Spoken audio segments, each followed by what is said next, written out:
Assalamualaikum. My name is Adam. So my partner is Fahmi. So we are going to explore the legal maxim harm cannot be removed by similar harm. So let's go to introduction. Harm cannot be removed by similar harm rooted in Sharia law. Its principles serve as a moral compass, guiding the delicate balance between financial viability and ethical conduct. So the maxim emerged as a pivotal concept, and it challenged the conventional notion that rectification of justice can be achieved through mirroring the harm suffered. So that's all the introduction, and now let's move to explanation of the maxim. So before we go in detail, let's understand the darar in the legal maxim. Okay, darar. What is darar?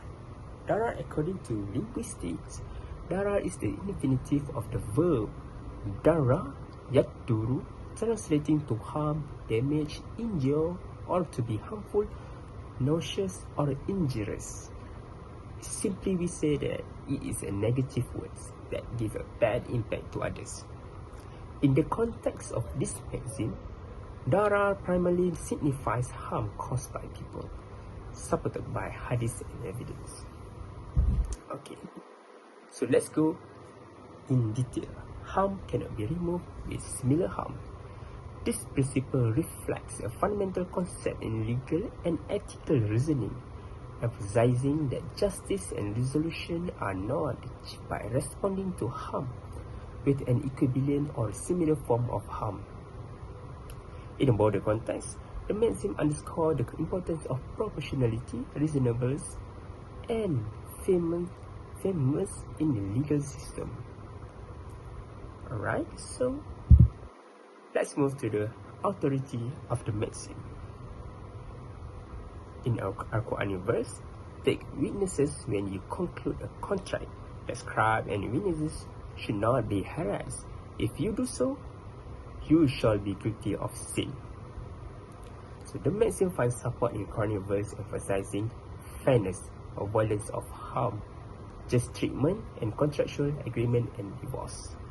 This verse underscores the ethical underpinning of the maxim with Islamic jurisprudence. So this verse basically talk about the fairness, avoidance of harm, and just treatment in contractual agreement, and also about the divorce. Next, authority of the maxim in Islamic finance context. So here is the example of the Islamic finance in Islamic finance context. Prohibition of riba, usury, or interest. Islamic finance strictly prohibits the charging or paying of interest riba. The prohibition is rooted in the belief that engaging in usurious transactions that can lead to harm individuals and society. So next, risk sharing and profit loss sharing. Islamic finance encourage risk sharing and profit and loss sharing arrangements.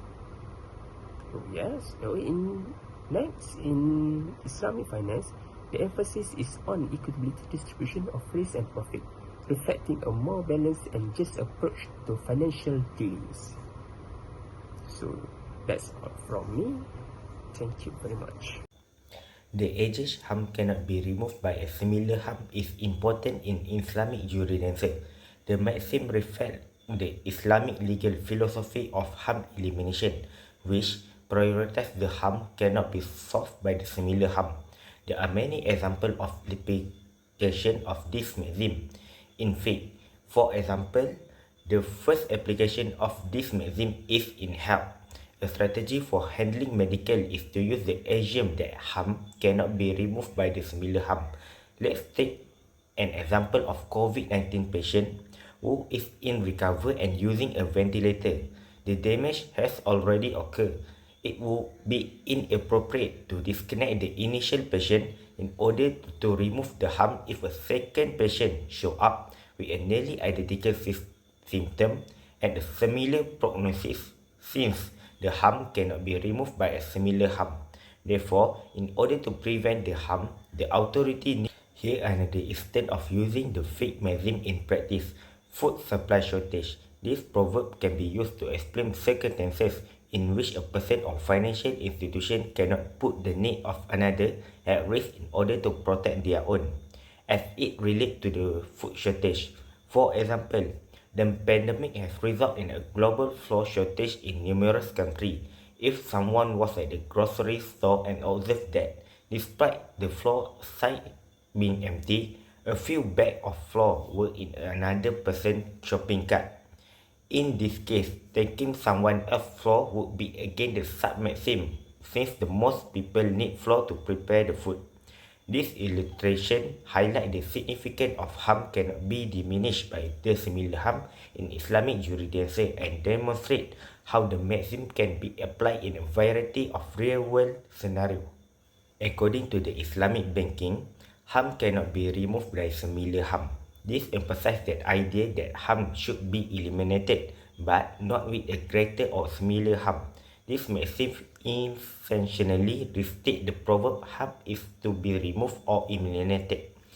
Here, it is necessary to remove the harm whenever feasible without putting people in danger. If there is no way to keep from hurting someone else, then one must try their hardest to minimize the damage.